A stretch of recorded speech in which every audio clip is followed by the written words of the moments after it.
नमस्कार, मी संदीप देसाई। एक हंडा पाण्याची किंमत काय हा प्रश्न तुम्ही विचारला तर याचं उत्तर मिळेल 5 किलोमीटरची पायपीट आणि 2 तासांचा संघर्ष। हे विदारक वास्तव आहे धरणांचा जिल्हा असलेल्या नाशिकचं। काहीतरी चांगलं होईल आणि पाणी मिळेल म्हणून इगतपुरी तालुक्यातल्या शेतकऱ्यांनी धरणासाठी जमिनी दिल्या। धरणं झाली, धरणांमध्ये पाणीही साठलं, मात्र गावकऱ्यांच्या घशाची कोरड तशीच आहे। या भागातल्या नागरिकांना पाण्यासाठी करावी लागते ती फक्त कसरत, आणि हेच भयान वास्तव आपण पाहणार आहोत आमचे प्रतिनिधी प्रशांत बाग यांच्या खास रिपोर्ट मधून। पाण्यासाठी दाही दिशा।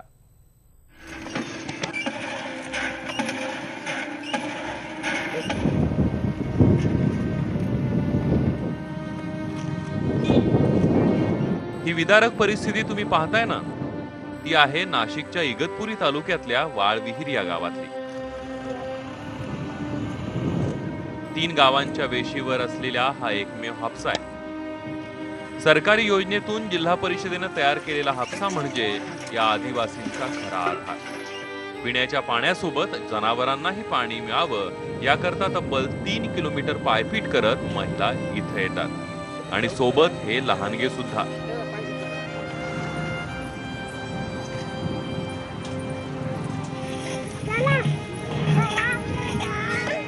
आपल्या चिमुकल्या हातांनी आपल्या आईला मदत करायला धडपडताना दिसतायत।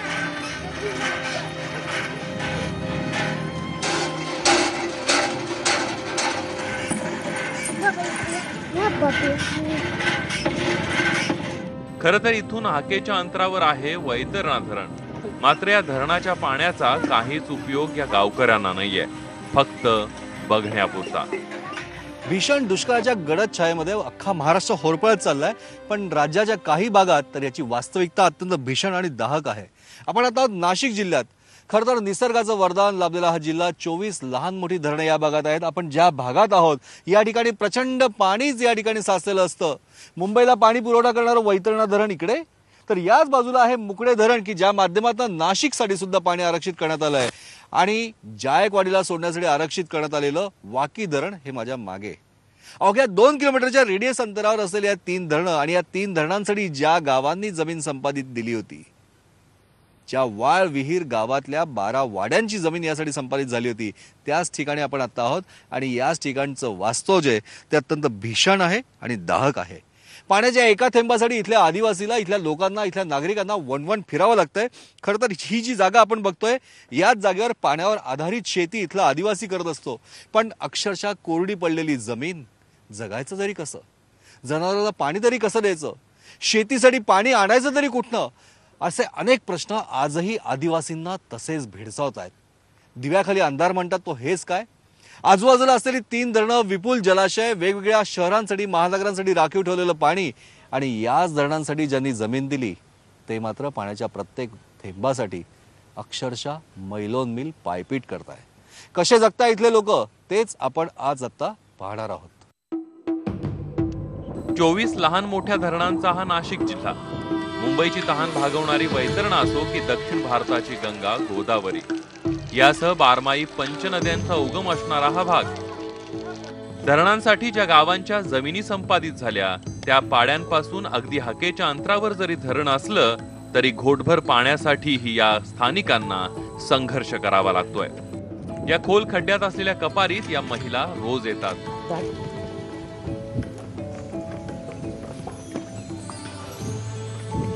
तासनतास वाट पाहतात की या कपारीतून तयार झालेल्या झेरीतून झिरपणाऱ्या पाण्याची।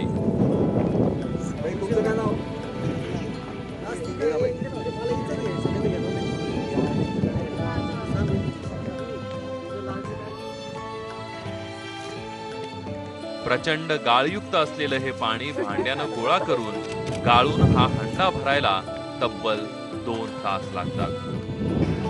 माथ्यावर कितीही तळपता सूर्य असला तरी या ठिकाणच्या लोकांच्या हालअपेष्टा काही संपायला तयार नाही, कारण पाण्यासाठी अक्षरशः आपण दाही दिशा फिरतो तसं इथली स्थानिक लोक तर अक्षरशः खड्ड्यामध्ये पाण्यासाठी जात आहेत। कारण या कुठल्याच भागामध्ये पाणी शिल्लक नाही, पण या डोंगरदऱ्यांच्या माध्यमातून ज्यावेळेस पाणी इथे साचतं, जमिनीत मुरतं, आणि मुरलेलं पाणी या कपारीच्या माध्यमातून या खड्ड्यातनं कुठेतरी इथल्या स्थानिकांना मिळतं। आणखीन महिला अक्षरशः 2, 3, 4 किलोमीटरची पायपीट करत या ठिकाणी येत असतात, आणि अक्षरशः पाण्याचा एक थेंब घेण्यासाठी म्हणून आपण बघतोय की या ठिकाणी हे जे पाणी साचलंय त्या साचलेल्या पाण्यातनं अक्षरशः एका भांड्याने ते पाणी गोळा केलं जातं. आणखीन तेच पाणी गाळून त्या मटक्यात भरलं जातं, कारण गाळ असलेलं हे सगळं पाणी प्रचंड क्षारयुक्त असलेलं पाणी. आणि या सगळ्या माता भगिनी या भागात ज्या फिरत असतात या अक्षरशः हा हंडा घेऊन इथे येतात, रांग लावतात. इथे दिवसाची रात्र असते किंवा रात्रीचा दिवसही असतो, कारण ही परिस्थिती फक्त आत्तापुरती नाहीये. ही परिस्थिती एक हंडा भरायला 2 तास लागतात. आपण बघतोय की आता या ठिकाणी पहा, त्या खड्ड्यामध्ये कपारीमध्ये तयार झालेलं पाणी आणि हे पाणी आता गोळा झाल्याची वाट बघायची. गोळा झालेलं पाणी त्या छोट्या भांड्यात घ्यायचं आणि त्यातला गाळ न येण्यासाठी म्हणून किंवा आलेला गाळ सुद्धा गाळून घ्यायचा. आणि हा खड्डा रिकामा झाला, ही झरी रिकामी झाली की परत त्या ठिकाणी हातावर हात ठेवून प्रतीक्षा करायची केव्हा हा खड्डा भरेल आणि भरलेल्या खड्ड्यातनं पाणी केव्हा मिळेल आणि हे 2 थेंब पाणी मी माझ्या घरी कुटुंबाला कसा नेऊ शकेल. ही आहे परिस्थिती इथल्या सगळ्या महिलांची. अक्षरशः आजूबाजूला असलेली 3 धरणं आणि त्याच ठिकाणी जर का ही परिस्थिती असेल आणि जर का या एक हंडा बनण्यासाठी म्हणून 2 तास लागत असेल, तर एवढे सगळे आत्ता मला समोर दिसणारे हे हंडे भरायला 8 ते 10 तास लागणार नाही का? या ठिकाणी दिवसाही हीच परिस्थिती असते, रात्रीही हीच परिस्थिती असते. पण याच ठिकाणी सरकारच्या माध्यमातून अनेक ठिकाणी आपण बघतोय की या ठिकाणी हापसे लावण्यात आलेले आहेत. जिथे पाणी असतं तिथे हापसे लावतात, पण या हापसांना पाणीच नाहीये. नेमकी काय परिस्थिती आहे आणि या हापशाचा मागचं पाणी मुरतंय कुठे तेही आपण पाहणार आहोत. या महिलांच्या प्रतिक्रिया म्हणजेच एक हंडाभर पाण्यासाठी त्यांना कराव्या लागणाऱ्या संघर्षाची करुण कहाणीच आहे.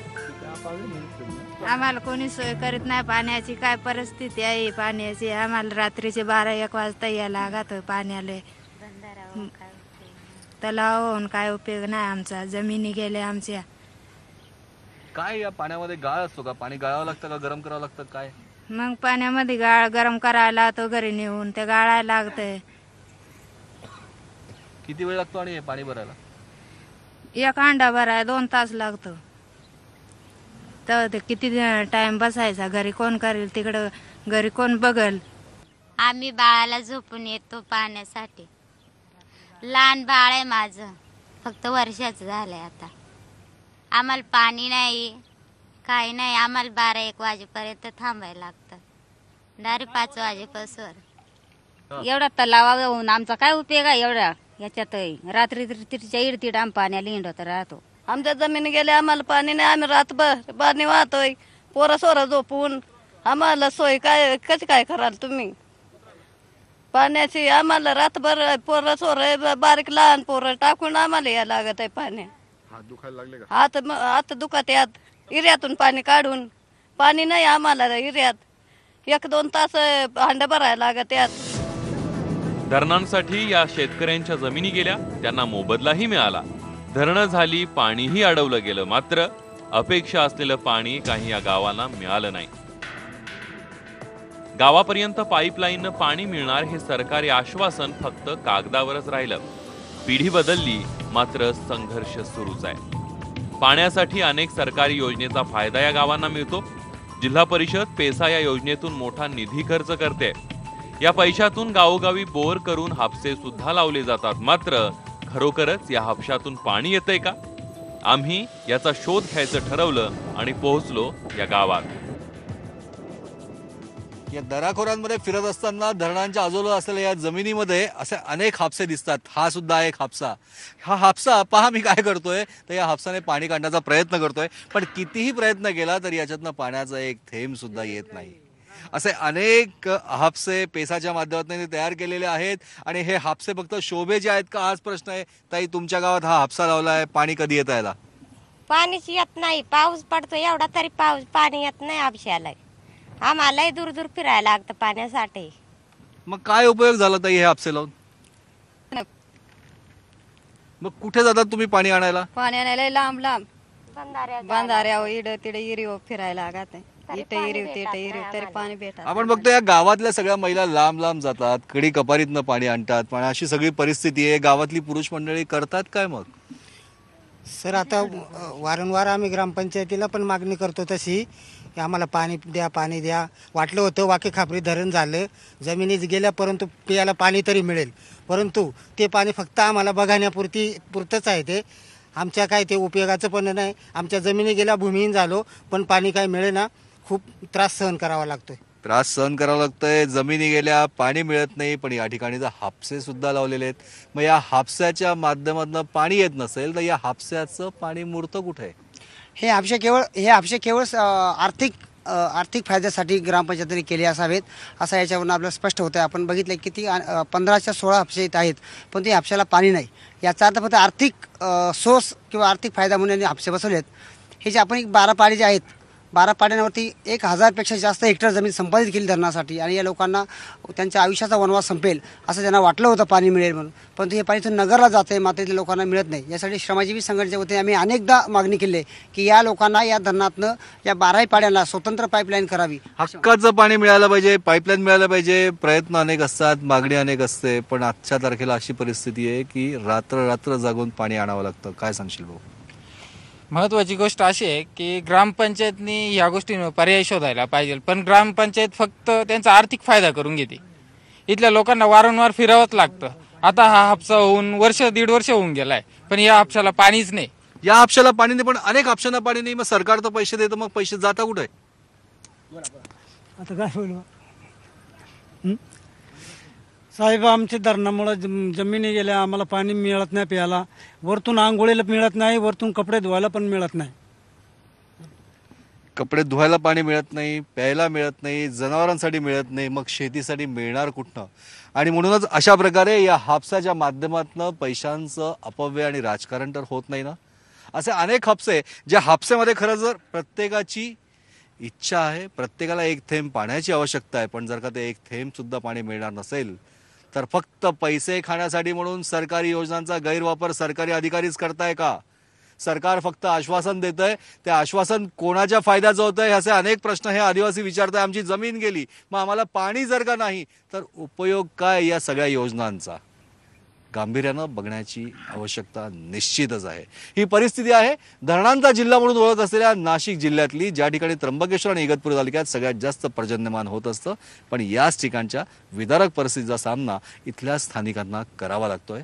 हाच आहे आमचा एक प्रयत्न की निसर्गाचं वरदान या भागाला लाभलंय, पण हेच निसर्गाचं दान जे आहे, जे पाण्याचं थेंब, याचं योग्य नियोजन जर का करता आलं सरकारच्या माध्यमातून, कोणत्याही पैशाचा अपव्यय न करता या प्रत्येक सर्वसामान्य नागरिकाला, आदिवासी पाड्यातल्या रहिवाशाला पाणी मिळालं तर ते पाणी खऱ्या अर्थानं जीवनदान देणारं पाणी असतं. पाण्यासाठी आता तर लोकप्रतिनिधीही जिल्हाधिकारी कार्यालयाच्या पायऱ्या चढायला लागलेत. शेतकऱ्यांना मदत करा, पाणी द्या असं साकडं घालत छगन भुजबळ यांनी शेतकऱ्यांना एकरी 1 लाख रुपये अनुदान देण्याची मागणी केली आहे. डाळिंबाच्या बागा असतील किंवा आणखीन काही पेरूच्या बागा असतील किंवा आणखी दुसरे काय द्राक्षाच्या बागा, कुठल्या बागा असतील, ह्या त्या फळबागा ज्या आहेत ह्या एकदा जळाल्या तर मग 5 वर्ष शेतकरी तिथे काहीच करू शकत नाही. 5 वर्ष ते झाड परत नवीन यायला लागणार आहे. 5 वर्ष त्याच्यावर अतोनात कष्ट आणि पुढे त्याच्यावर अतोनात खर्च आहे. त्यामुळे आता जर त्याला जर मदत केली तर तो कुठूनही पाणी विकत घेऊन येऊन थोडं पाणी म्हणून ते झाडं वाचवणं महत्त्वाचं आहे. हे काय त्यामुळे 3 महिन्यामध्ये येणारं झाड नाही आहे, हे 5-5 वर्ष लागतात त्याला. म्हणून त्याला ज्या 1 लाख रुपये एकरी द्यावेत असं आमचं म्हणणं आहे. मागच्या वेळेला आघाडी सरकार असताना फळबागांसाठी वेगळे पैसे दिले होते. गोदावरी, गंगापूर, दारणा आणि गिरणा या 4 धरण समूहात आज फक्त 17.78% पाणीसाठा शिल्लक आहे. गेल्या वर्षी याच दिवसांमध्ये पाणीसाठा होता 32.66%.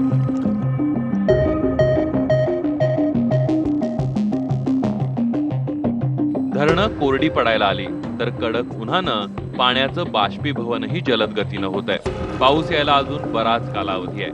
असलेला पाणीसाठा आणि पाण्याची मागणी यांची सांगड घालायचं मोठं आव्हान आता प्रशासनासमोर आहे. असलेला पाणीसाठा वाचवणं, आणखीन वाचवलेला पाणीसाठा पुरवणं, आणखीन हा पुरवायचा पाणीसाठा हा प्रत्येक शेतकरी असो, नागरिक असो, या सगळ्यांपर्यंत पोहोचणं हे खरं मोठं आव्हान प्रशासनापुढे आहे. जलसंपदा विभागाच्या माध्यमातून धरणांच्या पाण्याचा साठाचा हा आढावा कायम घेत जातो. पण प्रत्यक्षात काय परिस्थिती आपण बघतोय, गंगापूर धरणात आपण आहोत आता. या ठिकाणी हेच आहे ते दरवाजे, या दरवाज्यातनंच पाणी सोडलं जात होतं, पण आता तिथनं पाण्याचा एक थेंब सुद्धा जाऊ शकत नाही. या धरणाच्या पात्रामध्ये पाणी साठा शिल्लक नाही. खरं तर कश्यपी धरणात या ठिकाणी पाणी सोडण्यात आलेलं आहे, पाणी सुद्धा जाणार, पण नाशिक जिल्ह्यातल्या सगळ्याच धरणांमधली परिस्थिती जवळपास ही अशीच आहे. या परिस्थितीमध्ये केव्हा बदल होणार, कसा बदल होणार आणि प्रशासन नेमकं काय करतंय, शेतकऱ्याला खरोखर पाणी मिळणार का, शेतकऱ्यांच्या अनेक मागण्या जरी असल्या तरी त्या कितपत पूर्ण होणार. रामदास खेडकर आहेत आपल्याबरोबर, निवासी उपजिल्हाधिकारी. खेडकर साहेब, भीषण पाणी टंचाईचं संकट या नाशिक सारख्या जिल्ह्यात जाणवायला लागलंय, काय सांगाल, प्रशासन काय करतंय? मागील वर्षापेक्षा या वर्षी नाशिक जिल्ह्यामध्ये एक 26% एवढं पाऊस कमी पडला आणि या कमी पावसामुळे जी 24 मध्यम आणि मोठी प्रकल्प आहेत या सर्व प्रकल्पामध्ये पाणी साठाही त्या पद्धतीने कमी झाला. जिल्हा प्रशासन म्हणून माननीय पालकमंत्री महोदयांच्या अध्यक्षतेखाली आपण पिण्याचं पाणी 31 जुलैपर्यंत कसं पुरवायचं याचं जे नियोजन केलेलं आहे त्या नियोजनाच्या माध्यमातून आपण सध्या प्रयत्न करत आहोत. परंतु वाढता तापमान, त्याचप्रमाणे झालेला आपण जायकवाडीला पाणी सोडलेलं आहे 3.24 TMC, त्याशिवाय वाढत्या तापमानामुळं भूगर्भात पाणी जिरण्याचं जे काही प्रमाण आहे तेही वाढतं आहे आणि सगळ्यात महत्त्वाचं म्हणजे बाष्पीभवन. ह्या 4-5 कारणामुळे आपण जे काही नियोजन केलेलं आहे त्या नियोजनात सुद्धा नागरिकांचा सहभाग खूप मोठ्या प्रमाणावर. नक्कीच नागरिकांचा सहभाग महत्त्वाचा आहे. तुम्ही बोलता एक मुद्दाही सांगितला की मराठवाड्याला सोडलेलं पाणी, खरं तर याच पाण्यावरनं मोठं रणकंदन झालं होतं. ते पाणी सोडायला तीव्र विरोध सुद्धा झाला होता. आता तीव्रतेने जाणवत आहे कमतरता त्या पाण्याची? नाही, MWRRAच्या निकषाप्रमाणे पाणी सोडणं हे बंधनकारक होतं, त्यानुसार आपण तेही सोडलं आणि जरी ते सोडलं असलं आणि सोडल्यानंतर जे पाणी शिल्लक आहे त्याचं नियोजन आपण नक्कीच केलेलं आहे. मात्र हे करत असताना नागरिक, शेतकरी आणि सर्व नाशिक जिल्ह्यातील जनता यांचा सकारात्मक दृष्टिकोन या ठिकाणी महत्त्वाचा आहे. नक्कीच महत्त्वाचा आहे, पण शेतकऱ्यांची परिस्थिती दिवसेंदिवस बिकट होत चालली. जवळपास 283 कोटीचं अनुदान शेतकऱ्यांसाठी सरकारकडनं इथे आलं. शेतकऱ्यांना याचा अनुदानाचा फायदा होतोय, त्यांना वाटप झालं? नाही, 283 करोडपैकी 250 कोटी रुपये आपण शेतकऱ्यांच्या बँक अकाउंटमध्ये जमा केलेले आहेत आणि 15-20 कोटी रुपये आपसातील वाद किंवा शेतकरी जागेवर राहत नाहीत, गाव सोडून दुसरीकडे गेले, त्यांचाही शोध आपण घेत आहोत. म्हणण्यापेक्षा त्यांच्या अकाउंटला पैसे जमा करण्याची प्रोसिजर सुरू आहे. टँकर सुरू करून तात्पुरत्या उपाययोजना करून या परिस्थितीवर मात करता येणं हे केवळ अशक्य आहे. गरज आहे दीर्घकालीन उपायांची.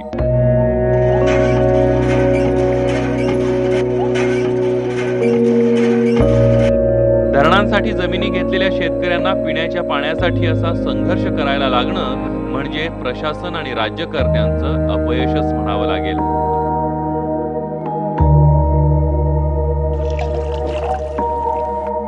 या गावकऱ्यांची भीषण अवस्था पाहिल्यानंतर तरी प्रशासन आणि सरकारचे डोळे उघडतील हीच अपेक्षा. नक्कीच आपण बघतोय की निवासी उपजिल्हाधिकारी रामदास खेडकर सांगताय, खरं तर प्रशासनाची बाजू खंबीरपणे अधिकारी सांभाळणारच तेही सांभाळताय, पण त्यांच्या बोलण्यातनं मोठ्या प्रमाणावर प्रशासनाच्या माध्यमातून काम सुरू आहे हेही दिसतंय. पण असं जरी असलं तरी पाणी हे जीवन आहे. पाणी हे जर का प्रत्येक नागरिकानं गांभीर्यानं जर का घेतलं आणि पाण्याच्या प्रत्येक थेंबासाठी भांडण्यापेक्षा तो जपण्यासाठी प्रयत्न केले तर हेच पाणी तुम्हाला आम्हाला प्रत्येकाला कामात पडू शकेल. कारण पाणी हे कोणतं प्रोडक्ट नाही आहे, ते कोणी निर्माण करू शकत नाही. न्यूज 18 लोकमतच्या माध्यमातून आमचा हाच आहे प्रयत्न. भीषण दुष्काळाच्या छायेत राज्य होरपळतोय. धरणांचा जिल्हा म्हणून ओळख असलेल्या, निसर्गाचं वरदान म्हणून ओळख असलेल्या नाशिक जिल्ह्यामध्ये सुद्धा पाण्याचं मोठं दुर्भिक्ष जाणवत आहे.